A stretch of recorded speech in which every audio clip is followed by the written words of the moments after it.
Assalamualaikum warahmatullahi wabarakatuh. Good morning, everyone. How are you today? I hope you always good condition. Okay, let me introduce myself. My name is Fia Sanaya Burhan. You can call me Miss Naya or Mbak Naya. I'm from English Education Department, Faculty of Education and Teacher Training, State Islamic University of Wali Songo, Semarang. Oke, perkenalkan nama saya Fia Sanaya Burhan. Kalian bisa memanggil saya Miss Naya atau Mbak Naya. Saya mahasiswi dari jurusan Pendidikan Bahasa Inggris, Fakultas Ilmu Tarbiyah dan Keguruan, UIN Wali Songo, Semarang. Now, we will learn about descriptive text.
Okay, the next material about descriptive text. Next, what is a descriptive text?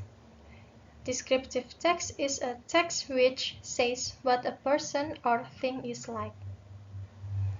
Apa yang dimaksud dengan teks deskriptif?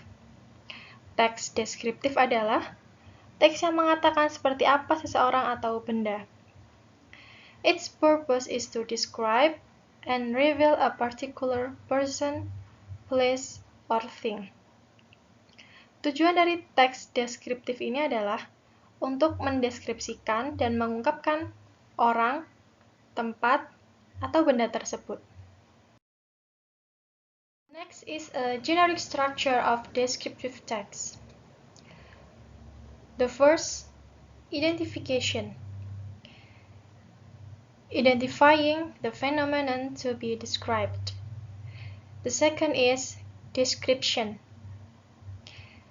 Describing the phenomenon in part, qualities, or characteristics.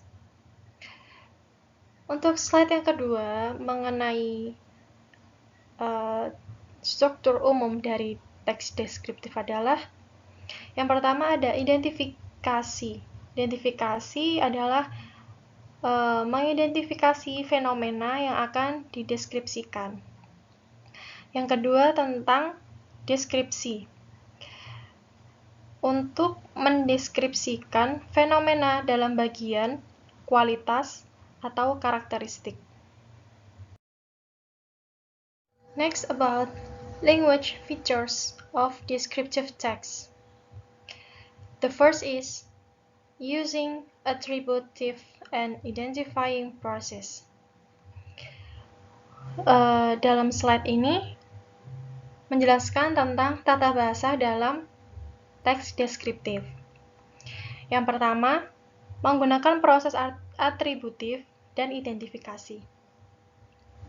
The second is using adjectives and classifiers in nominal groups. Yang kedua adalah menggunakan kata sifat dan pengklasifikasi dalam kelompok nominal. The third is using simple present tense. Yang ketiga adalah menggunakan simple present tense.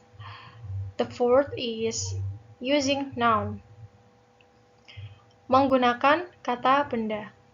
Example, teacher, house, my cat, and etc. Contohnya seperti guru, rumah, kucing saya, dan lain-lain. The fifth, detailed noun phrase. Yang kelima adalah detail frasa nomina untuk memberikan informasi tentang subjek. Example, it was a large open rowboat, a sweet young lady, and etc. Yang artinya perahu dayung besar yang terbuka, seseorang perempuan yang manis, dan yang lain-lain. The next slide is still about language feature of descriptive text.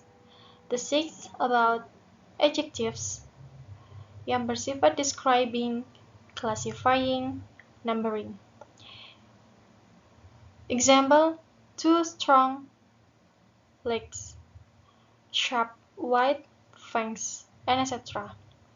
The seventh, thinking verbs and feeling verbs untuk mengungkapkan pandangan pribadi penulis tentang subjek. The example, police believe the suspect is armed. I think it is a clever animal, etc. And the eighth, action verbs. Example, our new puppy bites our shoes, etc. Di sini yang termaksud action verbs-nya itu bites, hanya bites. Oke, next, adverbials untuk memberikan informasi tambahan tentang perilaku tersebut. Example, fast, at the tree house, and etc. And the last about figurative seperti simile, metaphor. Example, John is as white as chalk, satire, etc. Contohnya, John is as white as chalk. Yang artinya, John itu putihnya dia itu seperti kapur. Seperti itu. Okay, the last slide about the example of text descriptive. Nah, di sini Miss Naya sudah mempunyai sebuah contoh teks deskriptif itu bagaimana. Nah, di sini Miss Naya sudah mempunyai satu contoh bacaan dan satu gambar. Nah, di sini sudah tertera contoh pengklasifikasiannya bagaimana. Seperti title, Borobudur. Identification, Borobudur is Hindu Buddhist temple and blah blah blah. Description is Borobudur is construction by influenced the Gupta architecture of India and etc. Oke, ini adalah contoh dari teks deskriptif yang menggambarkan suatu benda. Oke.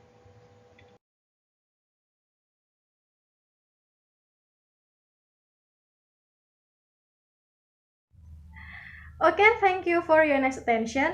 I hope you easier to understand about the material. Thank you. Wassalamualaikum warahmatullahi wabarakatuh.